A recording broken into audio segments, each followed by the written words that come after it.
Hi friends, இன்றைக்கி நம்ம எதை பற்றி பார்க்க போகிறோன்னா சாம்பரை பற்றி தான் பார்க்க போகிறோம். ஆட்டோ கார்டுன்னு வந்துட்டாலே ஃபில்லட்டும் சாம்பரும் தவிர்க்கவே முடியாத ஒன்று. ஸோ நம்ம வந்து இந்த வீடியோவில் சாம்பரை பற்றி பார்க்க போகிறோம். ப்ரீவியஸ் வீடியோலேயே வந்து நான் சாம்பரும் ஃபில்லட்டும் சாம்பர் ரெண்டுமே சேர்த்து தான் நான் எக்ஸ்பிளைன் பண்ண வேண்டியது. ஆனால் வந்து ஃபில்லட்டே வந்து எனக்கு ரொம்ப லென்த்தாக வந்ததுனால நான் வந்து இப்போது சாம்பருக்கு தனியாக ஒரு வீடியோ மேக் பண்ணியிருக்கேன்.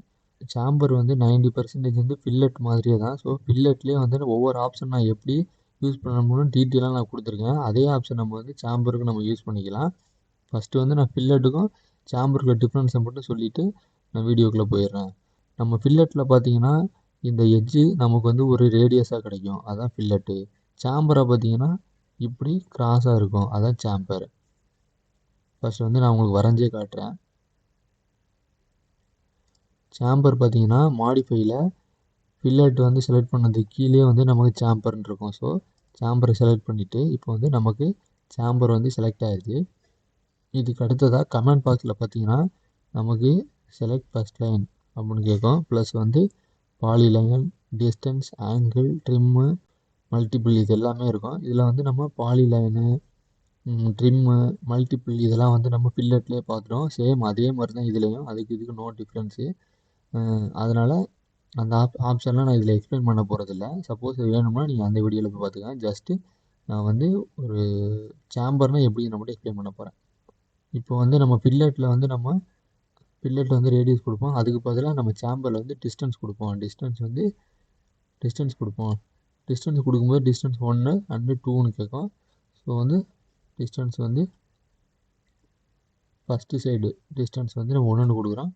செகண்ட் சைடு டிஸ்டன்ஸ் வந்து ஒரு 2ன்னு கொடுக்குறோம். இப்போ வந்து நான் கொடுத்துட்டோம். இப்போ பார்த்தீங்கன்னா நம்ம ஃபஸ்ட்டு லைனை வந்து செலக்ட் பண்ண போகிறோம். இப்போ செகண்ட் லைனை செலக்ட் பண்ணுறோம்.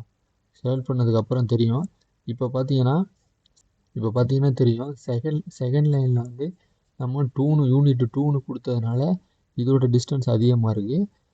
ஃபஸ்ட் லைனில் வந்து நம்ம டிஸ்டன்ஸ் 1ன்னு கொடுத்ததுனால இதோட டிஸ்டன்ஸ் கம்மியாக இருக்கா. இந்த டிஸ்டன்ஸை முடிவு பண்ணுறது தான் அந்த வேல்யூ. ஸோ டிஸ்டன்ஸு இப்போ வந்து ஒரு 5ன்னு கொடுத்துட்டு செகண்ட் லைன் வந்து 2ன்னு கொடுக்குறோம் அப்படின்னா இப்போ இங்கே 5 இங்கே 2. இப்போ பார்த்தீங்கன்னா தெரியும், இப்போ இந்த லைன் வந்து அதிகமாக எரேஸ் ஆகிருக்கு. ஏன்னா இங்கே நம்ம வந்து 5ன்னு கொடுத்துருக்கோம், இங்கே வந்து 2ன்னு கொடுத்துருக்கோம்.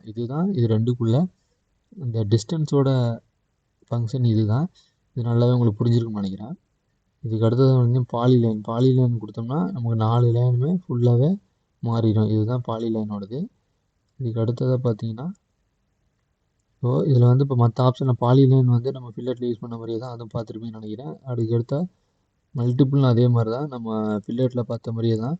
ஒரு ஃபஸ்ட்டு லைன் கொடுத்துட்டோம்னா அடுத்தடுத்து நம்ம மவுஸை வச்சு நம்ம செலக்ட் பண்ண சாம்பர் வந்து நமக்கு வந்துகிட்டே இருக்கும். ஸோ சாம்பர் வந்து நமக்கு வந்துகிட்டே இருக்கும். இது உங்களுக்கு நல்லாவே புரியும்னு நினைக்கிறேன். ஃபில்லட்டில் பார்த்த மாதிரியே தான் இதுலேயும் செலக்ட் பண்ணிவிட்டு நம்ம கொடுக்கும்போது அது எக்ஸ்டர்ன் ஆகி அந்த சாம்பர் ரேஞ்ச் எங்கே வருதோ அது வரையும் எக்ஸ்டர்ன் ஆகி நமக்கு அந்த சாம்பர் வந்து கம்ப்ளீட் ஆகி கொடுத்துரும். ஏன்னா இது யூனிட் 1, அதனால சாம்பர் அப்படி இருக்குது. ஸோ ஃபில்லட்டும் சாம்பரும் ரெண்டுமே நல்லாவே உங்களுக்கு புரிஞ்சிருக்கும்னு நினைக்கிறேன். இன்கேஸ் எதுவும் புரியலை அப்படின்னா, அதாவது இந்த சாம்பரில் எதுவும் புரியலை அப்படின்னா ரெஃபரன்ஸுக்கு ஃபில்லட் வீடியோ போய் பாருங்கள். சப்போஸ் தேங்க்ஸ் ஃபார் வாட்சிங்.